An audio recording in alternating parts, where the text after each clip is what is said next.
Here is a brand of pliers that need to be on your radar. These are made in Japan, super high quality, great designs to these, and they are extremely affordable. Tsunoda, and here's how you spell that, okay? This brand of pliers, and I'm going to show you each one of these a little bit closer up. This brand of pliers is absolutely stunning. I've been using them for a little bit over a year. Some of these are just delivered, but I've had a couple of these for years that I just love, so I started buying some more. These are probably my most used. This is like a flush cut, okay? And what that means is this can cut things absolutely straight and flush. They are like razor sharp on the bevel edge on the bottom here, as opposed to like, these are my Nip-X cuts, and they have kind of an angle going up into there. And I'll show you when that matters to me. These are obviously a zip tie, and I'll try to get as close as I can. You can see I'm against that zip tie, and it still leaves this little tag right here. And unfortunately, sometimes when you're reaching into the engine bay of a car or whatever you're doing with zip ties, and you drag something across that will slice your arm. I've done it more times than I care to count before I got these. Now, these come into play here, and they will cut this thing, they will cut this tag absolutely flush, so you won't get any extra tail on there, no razor tail, dragon tail, whatever you want to call it. So this is not sharp at all. It's completely flush cuts. And this one has the lead catcher on it, these little plastic pieces. I'll show you.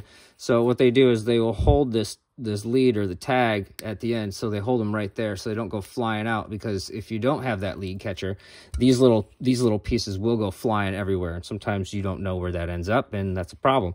Or it can fly straight into your face, and that ends up being a problem too. This is their needle nose pliers, and I've got the one with the cutter on it, and I've used these pretty extensively. It's also got like a wire stripper in there, as you can see. And these are spring-loaded, so that is real nice to have, so you don't have to keep one finger like that. You ever see people working pliers like that? Well, you don't have to do it when they're spring-loaded. I love that. These are also spring-loaded. Again, love that. And these, I just took this, the zip ties off of this on take one of this video. So I haven't used these yet, but this is their soft jaw slip joint pliers. And these are also spring-loaded, and their spring is like inside of here. So they aren't sprung out here, so nothing gets in the way. They're spring-loaded inside this little joint right there. And that's a great plier to have in hand.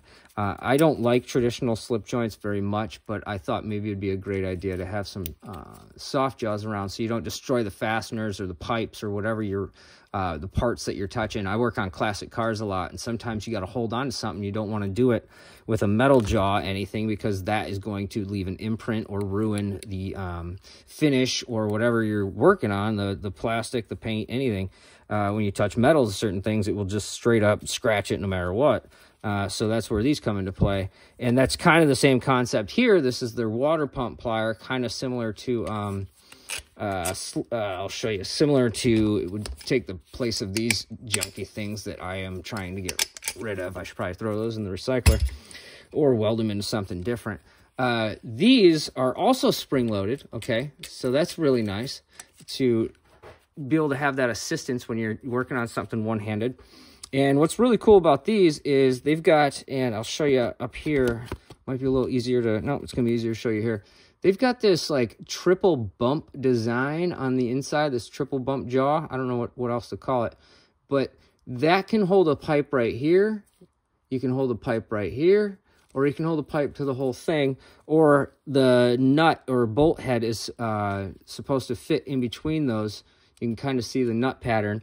And if I show you here, it explains that in Japanese, and what I just said there about the front piece of the jaw being worthy and the whole thing being worthy at some points. It does tell you that there are features, warnings, and cautions in English, but then they don't tell you here anything except for it's all in Japanese. Well, they do, but it's in Japanese. So you're gonna have to use your own common sense on the warnings and cautions. Just it's pliers. You shouldn't be hurting yourself. And if you don't know how to not hurt yourself with pliers, just put them down. So check this, and I'll put all the links down below to get these, and check these out. On Amazon, these are very affordable pliers. and they have become one of my favorite brands. Honestly, I've used these extensively, and I'm real happy to have these in the toolbox. I probably won't use these a ton, just because the work I do is mostly automotive related, but I do see help with the soft jaws, especially on these smaller ones. By far, though, these are one of my favorite, most used tools because they save scratches and blood, sweat, and tears when I'm cutting the zip ties and then digging my hand deep into an engine bay. Check them out, Tsunoda.